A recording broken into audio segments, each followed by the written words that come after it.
나의 지성소에 들어가 보좌하며.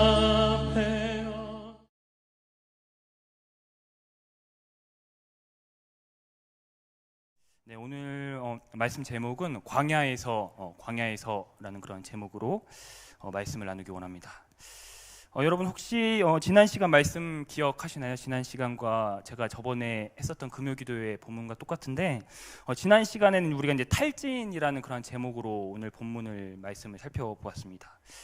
그래서 지난 시간에 말씀을 간략하게 우리가 정리를 하면 우리는 이제 신앙생활을 열심히 함에도 불구하고 이제 영혼의 탈수 증세, 곧 이제 탈진을 경험한다. 제가 이야기를 했습니다. 마치 교회 봉사를 열심히 하지만 그리고 사역도 열심히 하고 사람들도 열심히 섬기지만 그래서 우리가 이론상으로는 교회 섬긴 만큼 더 많이 힘이 나고 더 성령 충만해야 된다는 것들은 우리가 이론적으로 잘 알지만 그럼에도 불구하고 우리의 현실 세계에서는 이상하게 이론과는 다른 영혼의 탈진 현상을 경험하게 된다라고 이야기를 드렸죠.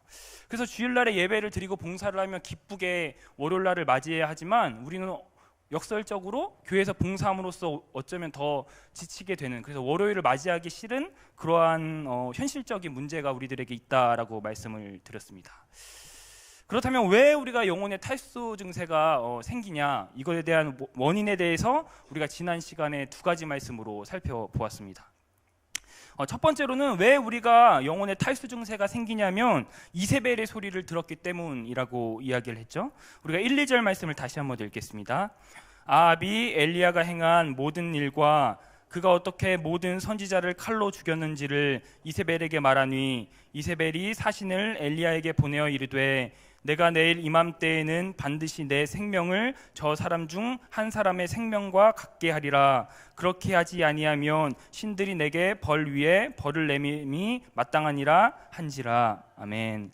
1, 2절의 말씀처럼 엘리야의 내면은 원래 항상 여호와의 소리로 가득 찼었어야 하지만 그는 여호와의 소리를 가득 차게 하지 못했고 이세벨의 소리를 1절에 보면 주목하게 되었고, 그래서 그 주목함을 통해서 그 세상의 소리가 그의 내면에 가득 찼기 때문에 그는 두려워 떨었고 결과적으로 그 두려워 뜸이 영혼의 탈수 증세를 일으키게 되었다라고 지난 시간에 말씀을 드렸습니다. 바라기는 그렇기 때문에 여러분들의 내면이 여호와의 소리로 가득하길 바랍니다. 다음 지난 시간 살펴본 두 번째로 무엇이었냐면 그가 왜 영혼의 탈수 증세가 생겼냐? 그는 자신의 실력을 과대평가하고 있었기 때문이었습니다. 우리가 4절 말씀을 다시 한번 읽겠습니다.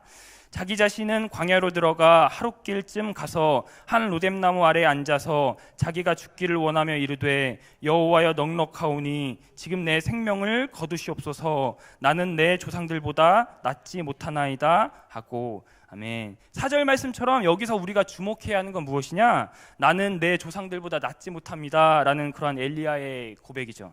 그러니까 이 말을 우리가 바꿔서 해석한다면 나는 지금까지 내가 내 조상들보다 더 나은, 더 좋은, 더 훌륭한 사역자인 줄 알았는데 그게 아니었네요 라고 이제 그렇게 우리가 해석을 할 수 있다라는 것이죠.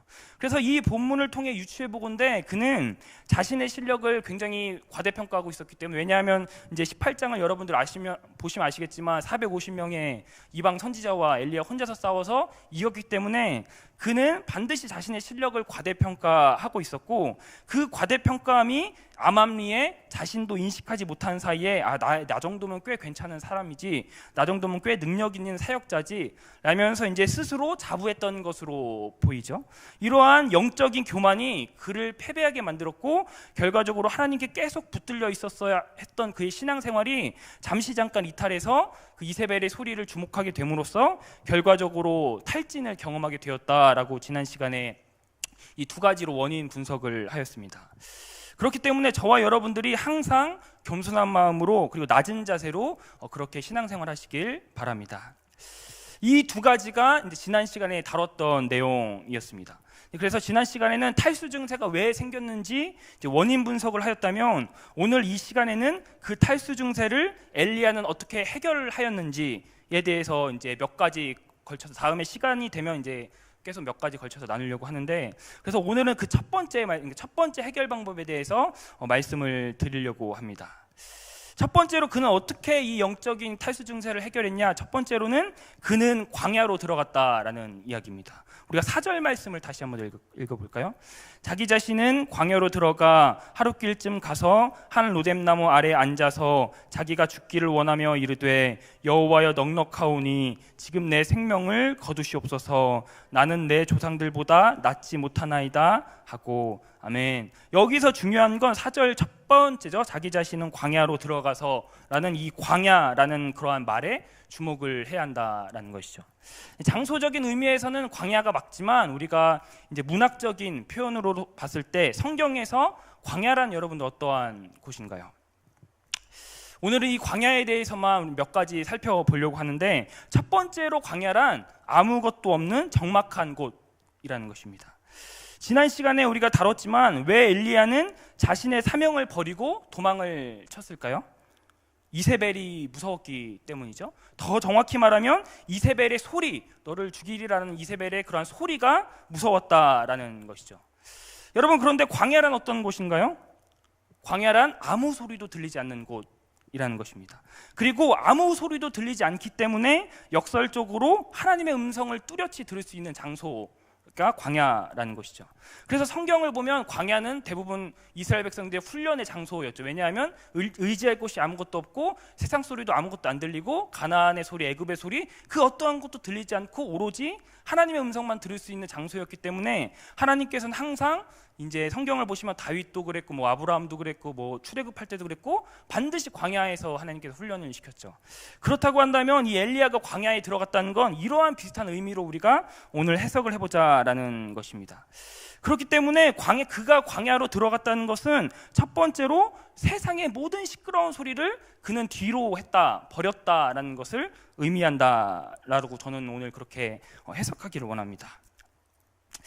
여러분, 우리가 살고 있는 세계를 한번 보시기 바랍니다. 뭐 자동차 소리도 있고 뭐 사람들의 함성 소리도 있고 뭐 시끄러운 노래 소리도 있고 기타 등등 세상은 너무나 큰 목소리를 내면서 지금 움직이고 있다라는 것이죠. 여러분, 골리앗을 한번 보시기 바랍니다. 골리앗이 이스라엘 백성과 대면했을 때 그가 어떻게 이스라엘 사람들을 낙담시키고 공포에 떨게 했을까요? 그가 자신의 실력을 보여줬을까요? 검수를 보여주고 뭐 그렇게 힘자랑을 했을까요?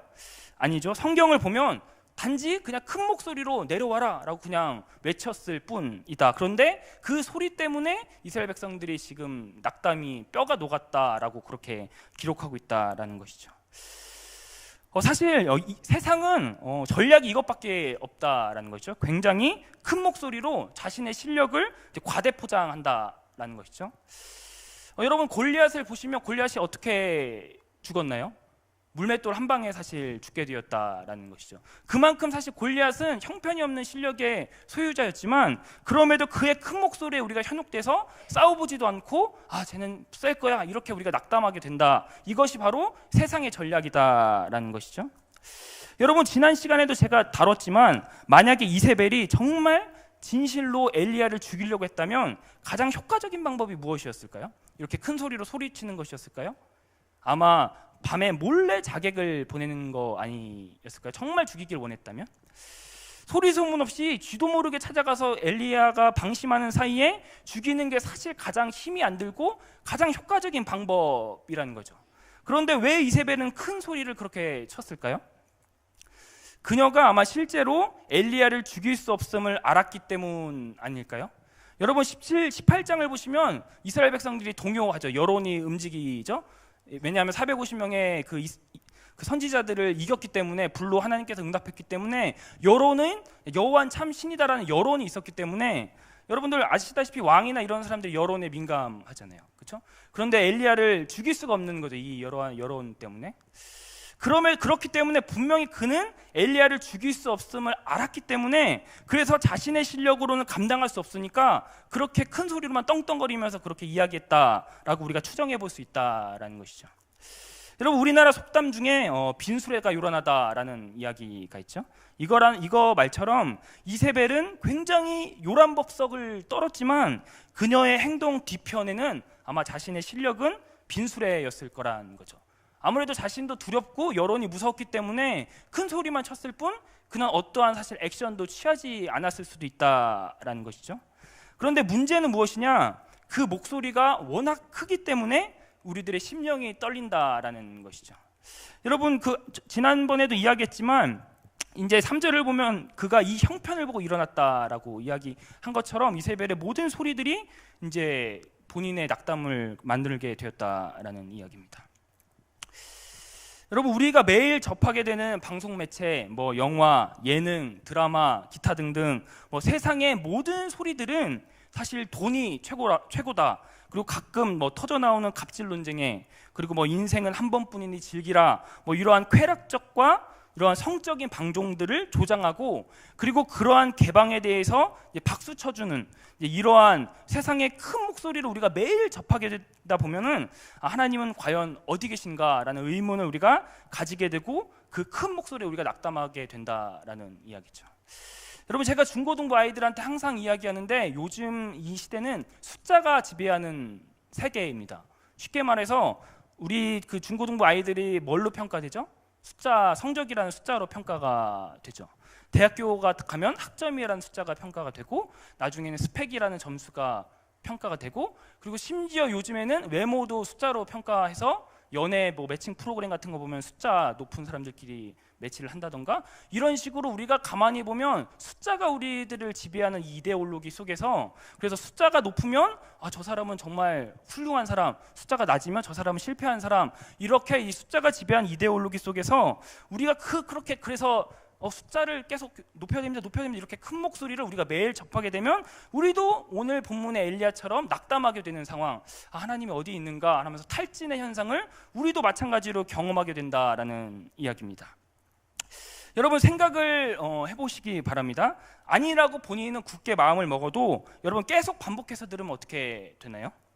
그것이 이제 세뇌가 되게 된다라는 것이죠.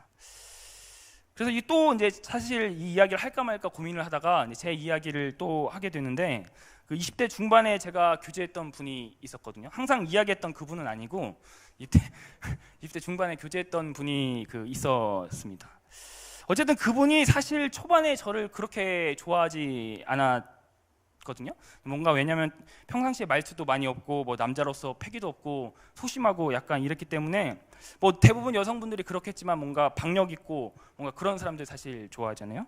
그래서 이제 저는 조용하고 내성적이고 소심하고 그래서 인기가 없는데, 어떻게 그분과 만났냐 하면은 주변 친구분들이 저에 대해서 많이 칭찬을 하게 된 것 같아요. 알고 보면 사람 진국이다, 소심해서 그렇지 막상 대화 나누면 좋은 사람이다, 이런 것을 끊임없이 계속 흘리다 보니까 처음에는 저런 사람 이러다가 점점점 그래? 하면서 이제 마음이 열리게 됐다라는 이야기인데, 제가 왜 이 이야기를 하냐면 사실 우리들은 생각보다 사실 팔랑귀이기 때문에 우리가 아니라고 생각해도 우리가 굳건히 하나님만이 참 신입니다 라면서 굳건히 살려가려고 해도, 그러한 고백을 수차례하게 해도, 그렇게 매일같이 마음을 먹어도 우리가 접하고 있는 세상은 24시간 매일같이 부정적인 이야기, 신을 부인하는 이야기, 기타 등등 매일 같은 소리를 계속 늘어놓기 때문에 사실 우리가 휩쓸려 갈 수밖에 없다라는 이야기입니다.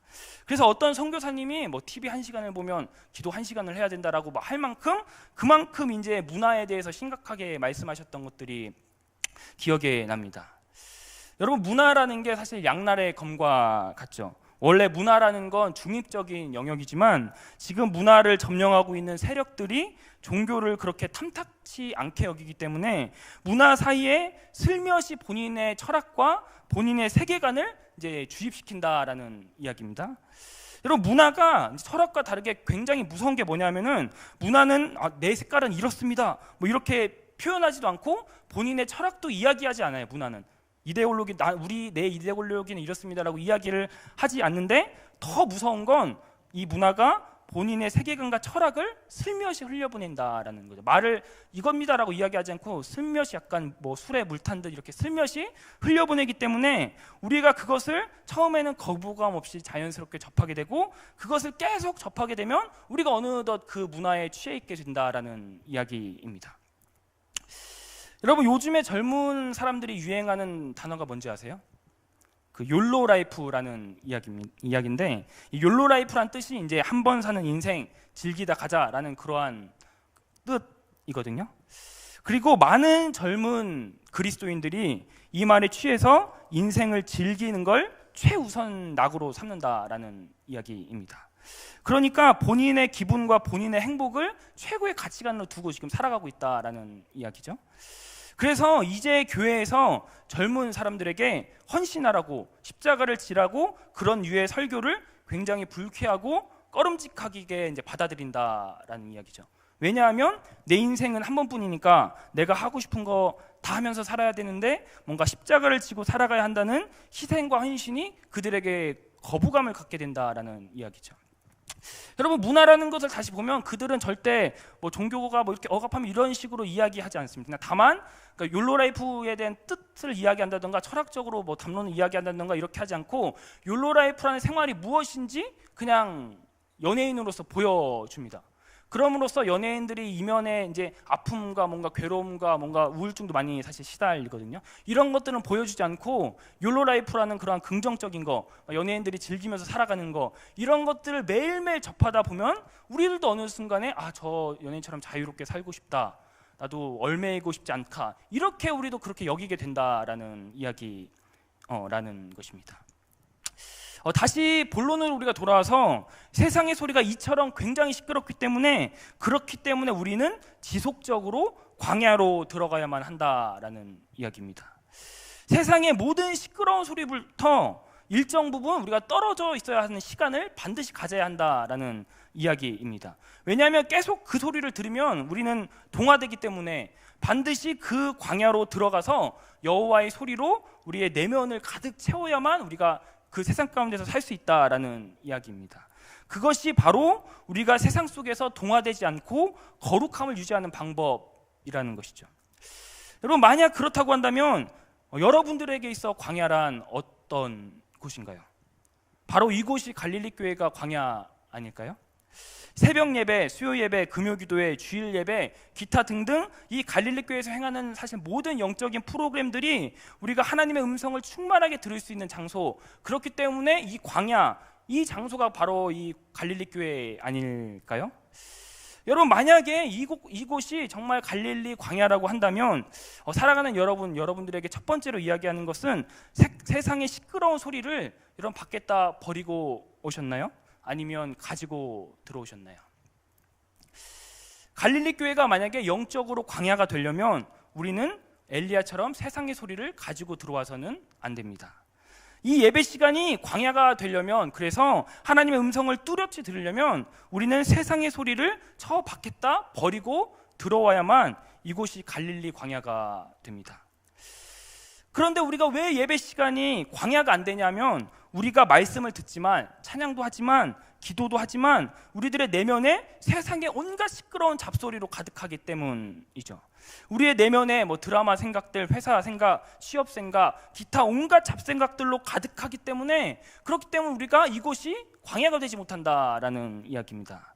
여러분, 솔직하게 지금 여러분들의 마음에 손을 얹고 한번 생각해 보시기 바랍니다. 여러분들이 지금 말씀을 듣지만 지금 생각하고 있는 것들, 지금 고민하고 있는 것들, 그런 모든 것들이 거의 대부분이 세상적인 소리 아닌가요? 우리가 세상적인 소리로 가득 차 있다면 우리는 이곳이, 이 교회가 갈릴리 교회가 이 교회가 광야가 될 수가 없다라는 점을 명심하시기 바랍니다. 여기서 말씀을 선포하지만, 그래서 어느 누군가에게는 이 장소가 광야가 되었기 때문에 하나님의 음성을 들을 수 있지만, 어느 누군가는 이 장소가 광야가 되지 못했기 때문에 그냥 앉아만 있다 가는 그런 불쌍한 인생이 될 수 있다라는 이야기라는 것입니다. 그래서 바라기는 이 장소가 여러분들 세상의 시끄러운 소리들 다 버리고 정말 조용한 소리, 그렇기 때문에 하나님의 목소리로만 충만할 수 있는 그러한 시간이 되길 바랍니다. 여러분, 그렇다고 한다면 정말 여러분들 지금 이곳이 여러분들에게 광야이십니까?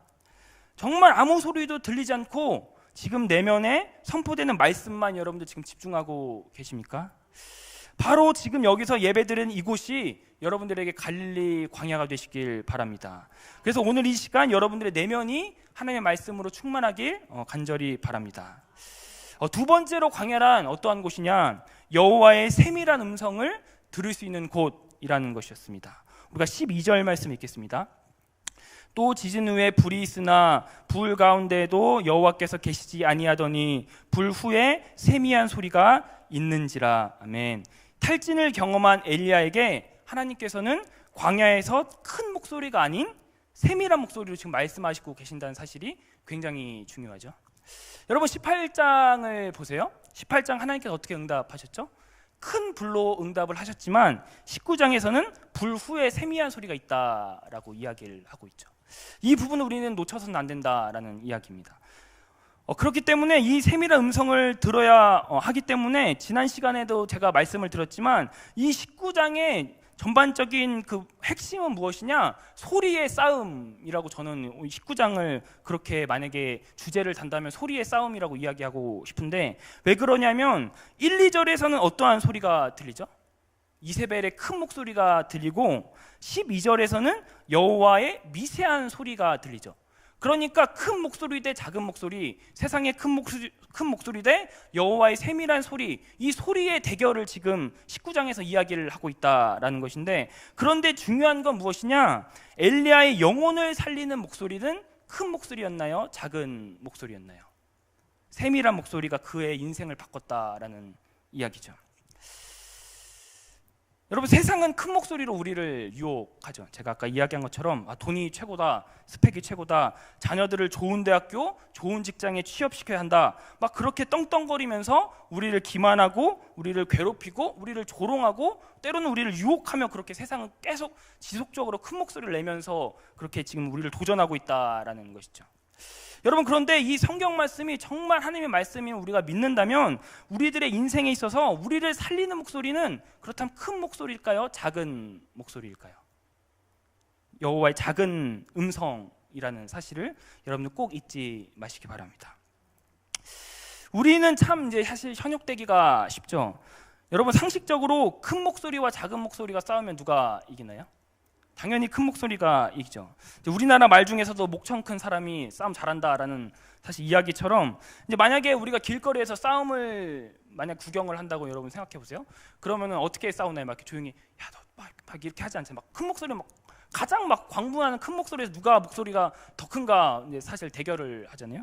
이만큼 세상의 전략은 제가 이야기한 것처럼 커야 무조건 이겨야 된다라는 것이죠. 그런데 오늘 본문은 그것의 역설을 이야기하고 있다. 큰 게 아니라 작은 게 이긴다라고 지금 오늘 본문은 우리들에게 이야기하고 있다라는 것이죠. 그래서 하나님께서는 세상을 그렇게 큰 목소리로 경영하지 않는다라는 이야기입니다. 여러분, 11절 12절 말씀 우리가 다시 한번 읽겠습니다. 여호와께 이르시되 너는 나가서 여호와 앞에서 산에 서라 하시더니 여호와께서 지나가시는데 여호와 앞에 크고 강한 바람이 산을 가르고 바위를 부수나 바람 가운데에 여호와께서 계시지 아니하며 바람 후에 지진이 있으나 지진 가운데에도 여호와께서 계시지 아니하며 또 지진 후에 불이 있으나 불 가운데에도 여호와께서 계시지 아니하더니 불 후에 세미한 소리가 있는지라. 아멘. 여러분, 11절 12절 말씀처럼 강한 바람, 지진, 불, 이러한 강력함에는 하나님이 안 계시고 그 뒤에 세미한 소리, 조용한 소리, 우리가 집중하지 않으면 들을 수 없는 소리로 지금 말씀하셨다라는 것이죠. 그런데 그 작은 소리를 엘리야가 들었을 때 그의 인생에 치유가 일어났다라는 이야기를 여러분들 꼭 명심하시기 바랍니다. 여러분, 우리를 살리는 건 그렇기 때문에 세상의 시끄러운 소리, 목소리가 더 큰 그 목소리가 우리를 살리는 것이 아닙니다. 우리를 살리는 건 역설적으로 여호와의 작은 음성이라는 것이죠. 세상의 법칙으로는 큰 목소리가 작은 목소리를 압도하는 것이지만, 그래서 세상은 가면 갈수록 더 큰 목소리를 내서 다른 목소리들을 압살시키지만, 우리가 정말로 제대로 살려면, 정말로 축복받은 인생을 살려면 우리는 작은 주님의 음성을 선택해야만 한다라는 이야기죠. 여러분, 큰 목소리가 많이 울려 퍼질 때 작은 목소리를 포착하는 게 쉬울까요? 어려울까요? 어렵겠죠. 그렇기 때문에 우리는 광야로 들어가야 한다라는 이야기입니다. 오늘 본문을 조금 더 여러분 생각해 보시기 바랍니다. 엘리야는 하나님의 음성을 들어서 이제 어쨌든 간에 탈진으로부터 벗어나게 되죠. 그래서 이 광야에서 나와서 다시 자신의 사명의 터전으로 돌아갔을 때, 그런데 이세벨의 1, 2절 같은 상황이 없어졌을까요? 아니요, 여전히 그 1, 2절의 상황은 엘리야를 괴롭히는 그의 현실이었을 거란 것이죠. 그래서 그는 다시 사명의 자리로 들어갔지만 이세벨의 큰 목소리는 여전히 그의 현실이었을 거고 여전히 그녀의 말에 등골이 오싹했을 것이라는 것이죠. 그런데 2, 3절과는 다른 삶의 태도를 유지할 수 있었던 이유가 무엇이냐? 광야에 들어가서 세밀한 음성, 조용한 주님의 부르심을 그가 확인했기 때문이죠. 이세벨처럼 큰 목소리는 아니지만 우레나 번개나 불과 같은 뭔가 굉장한 화려한 응답들은 아니었지만 그 화려함 뒤에 있는 하나님의 세밀한 음성, 세밀하고 조용하지만 역설적으로 굉장히 큰 음성을 지금 그는 들었다라는 이야기죠. 여러분, 제가 아까 이야기했지만 이 본문은 굉장히 역설로 가득합니다. 큰 목소리지만 오히려 역설적으로 힘이 없는, 반면에 작은 목소리지만 굉장히 파급력 있는 이 지금 대결을 이야기하고 있다라는 것이죠. 우리가 보통 착각하는 게 큰 목소리가 큰 파급력을 줄 걸로 우리가 생각하지만 꼭 그렇지 않다라는 것이죠. 오히려 작은 목소리가 역설적으로 우리들에게 큰 음성으로 다가올 때가 있습니다. 쉽게 예를 들어서, 물론 뭐 하도 여러분들 오래전의 일이라 기억이 가물가물하시게 되지만 여러분들의 이제 남편분들께서 프로포즈를 했을 거잖아요. 그런데 프로포즈를 받을 때 뭔가 확성기나 마이크와 같은 그런 장비를 이용해서 굉장히 큰 목소리로 고백을 받아보신 분 혹시 계신가요? 그런 분은 거의 대부분 남자들이 착각하는 게 뭔가 사람 굉장히 많이 모인 광장에서 막 사람 다 보는 앞에서 큰 소리로 막 프로포즈하면 로맨틱하다고 생각하는데, 제가 여자분들한테 물어보니까 굉장히 싫어하더라고요. 막 소름 끼치게 막 싫다고 막 그렇게 대부분 그렇게 이야기를 하더라고요. 그래서 제가 그렇게 막 큰 목소리로 해서 그것을 낭만적이라고 생각하는 여자분들을 지금까지 많이 못 봤는데, 왜 그런지는 저는 남자를 아직 잘 모르겠지만 어쨌든 그렇다라는 거죠. 그래서 어쨌든 간에 보통 이제 여자분들이 프로포즈 고백을 받습니다. 그러면 여자분들의 고정적인 멘트가 뭘까요?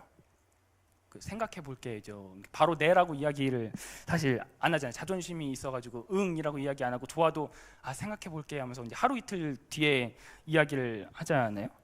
근데 이렇게 이제 고백을 받고 집으로 돌아오는 길에 그 여자분은 계속 그 분위기와 그 떨리는 목소리와 그 음성들이 계속 생각나게 된다라는 이야기죠. 제가 무슨 말을 하고 싶어서 이야기하냐면, 분명히 고백을 할 때 작은 목소리, 아무도 들리지 않고 나한테만 들리는 작은 목소리로 이야기했지만 그 작은 목소리가 어느 한 사람, 고백받은 어느 한 사람에게는 자신의 인생을 바꿀 수도 있는 그러한 굉장히 큰 음성으로 역설적으로 다가오게 된다라는 이야기입니다. 그렇기 때문에 지금 우리 하나님께서 엘리야의 탈진된 마음을 치유하실 때 지금 이 방법을 지금 사용하신다라는 이야기죠. 세밀한 음성으로 지금 이야기한다는 건 아무도 들리지 않고 너와 나의 관계 속에서 지금 이야기하고 있다라는 사실입니다. 여러분, 반드시 기억해야 되는 건 오늘 본문의 흐름상 엘리야는 그 큰 목소리, 그 큰 소리 때문에 내적인 치유가 일어나는 것이 아니라 작은 음성, 세밀한 소리를 들었을 때 그는 영혼의 치유가 일어났다라는 것입니다. 사랑하는 여러분, 그렇다면 지금 여러분들께서는 주님의 세밀한 음성을 들을 준비가 되셨습니까? 여러분, 오늘 밤에 그분께서는 여러분들의 인생을, 우리들의 인생을 찾아오실 거죠. 그런데 우리가 기대하는 바로는 굉장히 큰 음성, 큰 불과 굉장히 화려한 경험들을 우리가 하지만 오히려 하나님께서는 그러한 큰 것들을 원하기 때문에 오히려 작은 것들로 큰 것을 굴복시키게 만드는 그러한 방법들을 사용하게 될 때도 있다라는 것이죠. 그렇기 때문에 하나님께서 만약에 우리들의 인생을 오늘 밤에 찾아오실 때 큰 음성으로 이야기하지 않고 작은 음성, 세밀한 음성으로 여러분들에게 이야기한다면 우리는 과연 어떻게 해야 할까요? 집중해서 그 하나님의 음성을 들어야 한다라는 것이죠. 여러분, 바라기는 그 세상의 큰 음성 앞에서 작은 음성을 들음으로써 오히려 이 세상을 이기는 여러분들, 갈릴리 성도님들이 되시길 바랍니다. 마지막 세 번째로, 광야란 하나님 앞에 홀로 서 있음을 의미합니다. 여러분, 우리들에게는 참으로 많은 직분들이 있습니다. 교회에서 권사라는 직분, 장로라는 직분, 집에서는 부모라는 할아버지, 할머니, 회사에서도 여러 가지 직분이 있고, 기타 우리는 살면서 사실 수많은 가면들을 우리가 다 이렇게 끼고 살아가죠. 그런데 오늘 본문에 의하면 우리가 광야로 들어갈 때에는 그러한 가면들을 다 버리고, 부모로서의 가면, 뭐 어떠한 권사로서의 가면, 뭐 회사에서는 뭐 이러한 가면, 이러한 모든 가면들을 다 버리고 정말 실존적인 나라는 사람, 그 하나님 앞에 나라는 자아로 홀로 서야 함을 오늘 의미한다라는 것이죠. 우리가 3절에서 4절 말씀 다시 한번 읽겠습니다. 그가 이 형편을 보고 일어나 자기의 생명을 위하여 도망하여 유다에 속한 부알세바에 이르러 자기의 사환을 그곳에 머물게 하고 자기 자신은 광야로 들어가 하룻길쯤 가서 한 로뎀나무 아래 앉아서 자기가 죽기를 원하여 이르되 여호와여 넉넉하오니 지금 내 생명을 거두시옵소서. 나는 내 조상들보다 낫지 못하나이다 하고. 아멘. 여러분들 여기서 중요한 것은 3절에 보시면 자기 사환도 광야로 들어가는 것을 막았다라고 이야기하죠. 이것이 어떤 의미냐? 자신만 철저하게 혼자 광야로 들어갔다는 것은 이 광야에서 하나님의 음성을 들으려면 하나님 앞에 홀로 단독자로서 서야 한다라는 것이죠. 이렇게 홀로 서 있어야 주님의 세밀한 음성을 지금 들을 수 있다라고 오늘 본문은 이야기하고 있다라는 것이죠. 여러분, 신앙생활을 오래 하면 오래 할수록, 그리고 직분이 높아지면 높아질수록 우리는 어쩌면 더 마음을 더 폐쇄적으로 둘 때가 많이 있습니다. 우리의 마음을 개방하지 못하는 것들이 많이 있죠. 마치 이렇게 다른 초신자들이 막 이렇게 부르짖으며 기도하면 우리가 직분이 높아지면 나는 뭔가 고귀하게 기도해야지, 이러한 뭔가 이상하게 폐쇄적인 우리의 마음을 닫게 만드는, 그렇게 우리가 신앙생활을 하게 된다라는 것이죠. 여러분, 우리가 왜 우리들의 마음을 솔직하게 개방하지 못할까요? 주님이 준 직분이 오히려 역설적으로 우리들의 마음을 올가매고 있기 때문이죠. 그러니까 하나님 앞에 섰을 때는 박건욱 전도사로서 쓰는 것이 아니라 박건욱이라는 실존적인 나라는 단독자로 서야 하는데, 우리는 자꾸만 하나님 앞에서도 뭔가 전도사로서, 장로로서, 권사로서 그렇게 우리가 기도하려고 한다라는 이야기입니다. 여러분, 아까 제가 살짝 이야기했지만 18장과 19장이 사실 온도 차이가 굉장히 많이 나죠. 18장을 묵상해 본다면 여러분, 엘리야 사역이 어땠나요? 굉장히 위대했고 또렷했고 모든 사람이 볼 수 있는 굉장히 큰 불로 18장에서 하나님이 임하여 주셨다라는 것이죠. 그러니까 그의 사역의 현장은 하나님의 위엄과 하나님의 능력으로 충만했죠, 18장에서는.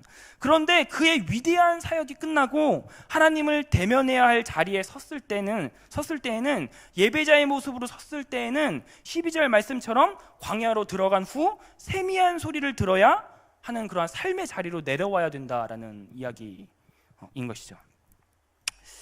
여러분, 우리가 왜 탈진을 할까요? 우리의 사역의 현장이 굉장히 위대하기 때문이죠. 막 사람들이 살아나고 교회가 막 부흥되고 내가 하는 일마다 하나님께서 엄청난 기름 부으심을 주시며 모든 사람들이 볼 정도로 굉장히 또렷하게 하나님께서 응답하시는데, 문제가 그 굉장한 역사에 취해서 나의 예배의 자리를 잊어버렸기 때문이라는 것이죠. 하나님 앞에 내가 홀로 단독자로서 서야 되는데, 자꾸 박건욱이라는 사람으로서 서야 되는데 자꾸 전도사라는 직분을 가지고 막 서려고 한다라는 것이죠.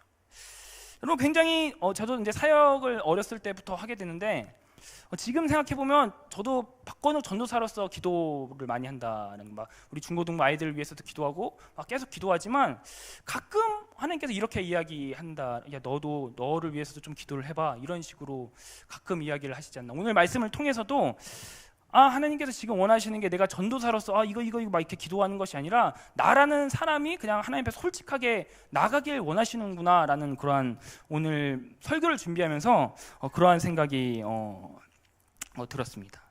그렇기 때문에 우리가 사역을 하고 한 다음에, 위대한 사역을 마치고 난 다음에 우리가 해야 할 첫 번째는 무엇이냐? 광야로 들어가서 세미한 하나님의 음성을 듣는 겸손한 예배자의 모습을 갖춰야 하는데, 우리가 18장에 위대한 사역이 취해서 예배자의 자리로 내려오지 않기 때문에, 그래서 광야에 섰지만 엘리야라는 한 실존적인 자아로서 쓴 것이 아니라 엘리야 선지자, 엘리야 사역자라는 그러한 타이틀로서 서 있기 때문에 우리가 하나님의 세밀한 음성, 그렇기 때문에 우리의 치유가 일어나는 그런 역사를 우리가 경험할 수 없다라는 이야기입니다. 여러분 방금 전장인 우리가 18장 36절에서 우리가 37절을 한번 읽어보려고 합니다. 18장 36절에서 37절 말씀입니다. 저녁 소재 드릴 때에 이르러 선지자 엘리야가 나아가서 말하되 아브라함과 이삭과 이스라엘의 하나님 여호와여, 주께서 이스라엘 중에서 하나님이신 것과 내가 주의 종인 것과 내가 주의 말씀대로 이 모든 일을 행하는 것을 알게 하옵소서. 여호와여, 내게 응답하소서. 내게 응답하소서. 이 백성에게 주 여호와는 하나님이신 것과 주는 그들의 마음을 되돌이키심을 알게 하옵소서. 아멘. 여러분 이 구절들을 잘 기억하시고 우리가 오늘 본문인 10절 말씀을 우리가 읽겠습니다. 10절 말씀입니다.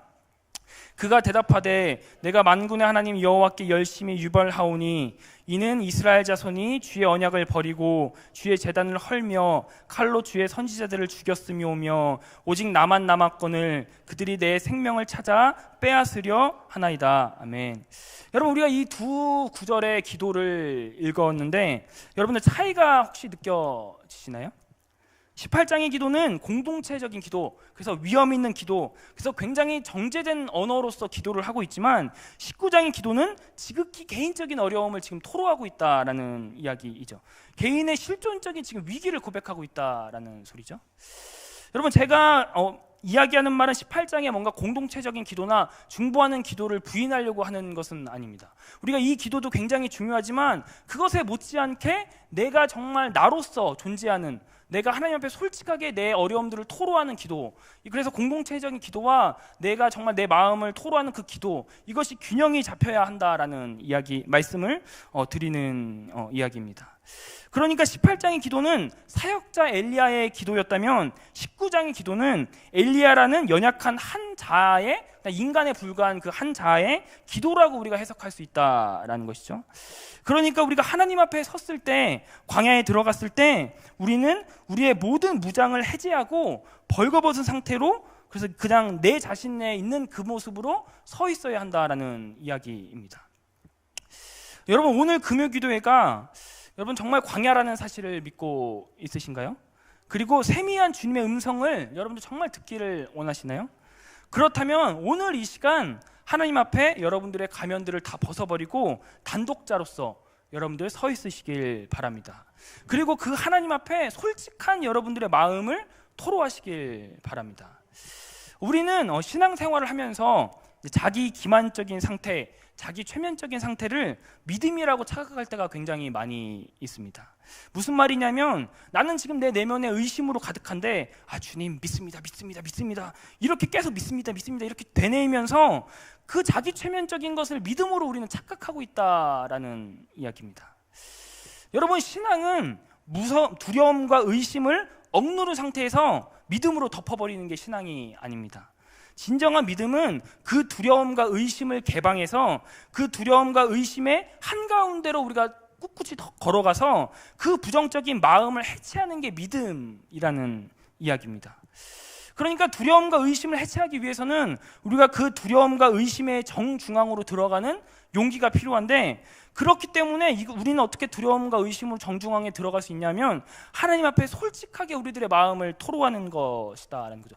그냥 우리가 두렵고 의심으로 가득한 주님 믿습니다 이런 것이 아니라 주님 내가 이러한 것 때문에 솔직히 주님을 믿지 못합니다. 지금 내가 주님 두렵습니다. 의심으로 가득합니다. 주님 나를 도와주세요. 이러한 솔직한 기도가 어쩌면 믿습니다라는 자기 최면보다 어쩌면 이 솔직한 기도가 우리들의 내면을 치유할 수 있다라는 이야기입니다. 여러분 또 한 가지 예를 들어볼까요? 우리가 시편 13편 1절에서 2절은 이렇게 시작을 합니다. 여호와여 어느 때까지이니까 나를 영원히 잊으시나이까? 주의 얼굴을 나에게서 어느 때까지 숨기겠나이까? 나의 영혼이 번민하고 종일토록 마음에 근심하기를 어느 때까지 하오며 내 원수가 나를 치며 자랑하기를 어느 때까지 하리이까? 우리 1, 2절 말씀을 보면 어떤가요? 굉장히 불신앙적, 하나님 믿지 못하는 마음을 지금 시인이 솔직하게 토로하고 있다라는 이야기입니다. 그래서 이 지금 시인은 시편 13편을 시작하면서 불안한 마음을 하나님께 있는 그대로 솔직하게 표현을 했다라는 거죠. 여러분 그런데 아이러니한 게 뭐냐면 시편 13편의 마지막 구절은 이렇게 끝납니다. 내가 여호와를 찬송하리니 이는 주께서 내게 은덕을 베푸심이로다 라는 말로 하나님을 찬양하는 마음으로 끝난다라는 거죠.